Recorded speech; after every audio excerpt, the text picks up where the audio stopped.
Destructoid. Hey guys, Max Goebel here at E3, and I'm at the Sega booth, and I'm with Brian Burleson, who is the producer for Aliens: Colonial Marines. Oh yeah.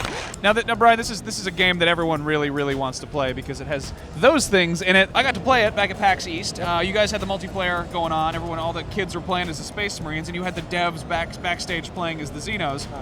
You've got the Space Marines playable here. Is that what's going on? Yes, you can actually play as the Marines here. It's 6v6, and we actually we have some new maps and some more stuff in there. So if you're interested about this story, there's some little nuggets of Easter eggs. And it sounds like you guys actually took some feedback from fans at PAX East and added that into the game. That was big for us because you know the game is still in development, and so we're still working on these these cool features. And when we put them out to the public, we want to get the feedback. And PAX was a great opportunity to do that because the most hardcore of the fans who are the most passionate, that are the most the people we're doing this for.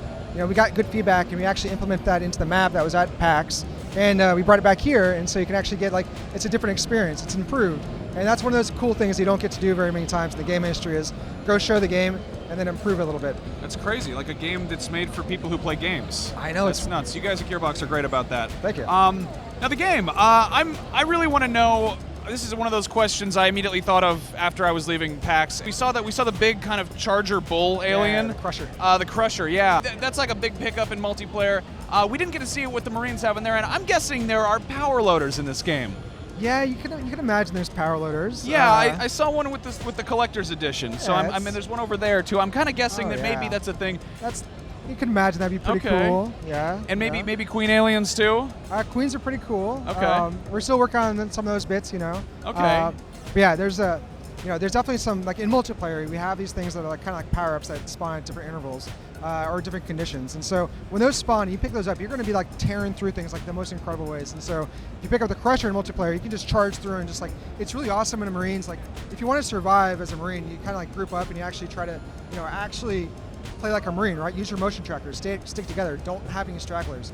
But when you pick up the Crusher and you charge into that group of Marines, it's the most amazing, it's like bowling, you just tear through them. But if you're a Marine, you're smart, you have to be smart about it because if you split up, you try to get out of the way of the Crusher, all the other Xenos that are waiting in the wings jump in and pick off all the people who split up. And it's really one of those oh my God. That's just cruel. I don't know why anyone would willingly play as a Space Marine. Design-wise, you guys took some liberties with the Crusher. I mean, it was never in the film. Is it safe to assume we're going to see some more stuff you guys might have invented for the game? Yeah, I think it's very safe to assume that. Okay. One thing about these new xenotypes, and everyone always asks, okay, the game's canonical, right? So how does that work? How do you actually introduce new Xenos to this? And so the simple explanation is there's a hive, right? And the hive has roles for the different types of Xenos in it. And so you saw in Alien, you saw kind of the Scout, the one with the clear cranium, that really awesome design where you can see the skull in it. You saw that, and that was kind of more of he goes out there and is stalking around, and he's going to be by himself most of the time. But then in Aliens, you saw these soldiers, and they just ran at you, and they're testing defenses, they're cutting the power. They're like the army ants. They're the ones that there's a lot of them. And there's other Xenos too that also serve different functions in the hive. And so when you play the game, you get to see some more about that and understand why the Crusher makes sense in the hive and some of the other Xenotypes. For DLC, have you thought about taking any of the old '90s Kenner action figures, like the gorilla alien, oh my God. the At flying work, queen? I went to the comic book store, the local one, and they had those on sale. I'm like, oh my God! So I bought them all. And so on my wall at work, I have the entire set of them. It's the coolest thing. There's a scorpion one. It's ridiculous. Oh man. But the different types of Xenos, because we're canonical, we can't go so far as having a Jaguar Xeno or something. No matter how amazingly weird and cool that would be. But we're really wanting to be true to the fiction, and so we're really focusing on that. You have a video game about aliens, and in that game, you can theoretically die, and it can be the game over.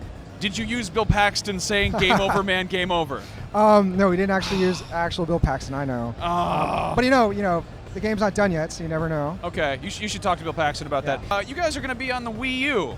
Yes. Can you say anything about that? Well, the WiiU is actually a really exciting platform to be on because you don't get many opportunities to jump on something this early on, and it has some interesting controls. The controllers kind of familiar looking, like it could be something that you could use as like a motion tracker or Oh, really? something. You don't say. And you also have some other cool uses that you can see from the universe, if you can imagine.